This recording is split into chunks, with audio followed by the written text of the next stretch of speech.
The angle grinder is used to cut smaller sized metal objects with a more portable device. First, make sure you're wearing the proper protective clothing. This entails gloves, some type of hearing protection, and goggles. Mark where the cut is supposed to be. Plug the grinder in, then turn on the device.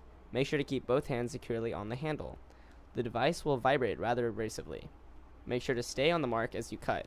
When you finish, turn off the device and wait for the blade to stop spinning. Then, unplug the device and return it to its proper place. Some safety tips to keep in mind are to remember to use proper safety clothing to keep all body parts away from the blade. And finally, don't grind near flammable objects and make sure the sparks land away from the people.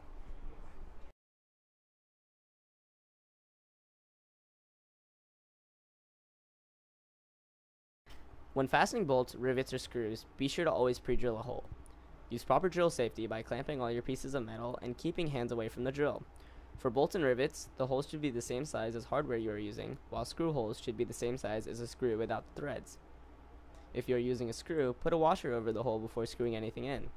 Attach the fasteners by putting in the bolts and tightening them on the back or screwing in the screws in their pilot holes. If using a rivet gun, open the rivet gun all the way and insert the long part of the rivets into the gun's hole.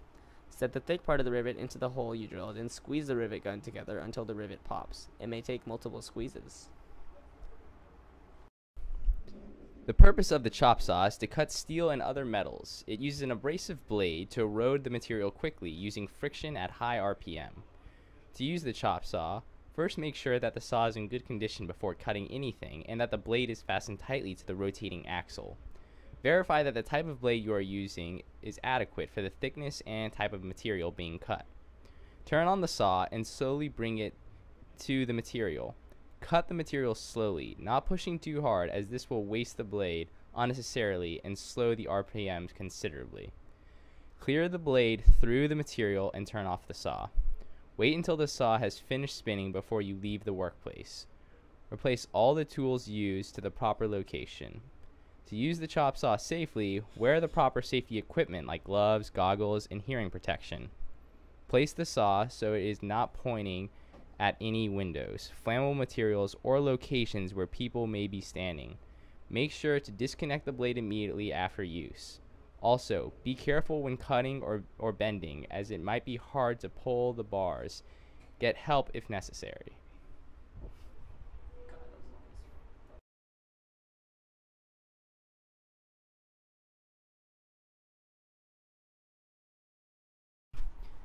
The bandsaw is used to make straight, long cuts in thicker metal or wood. However, steel requires a steel cutting bandsaw.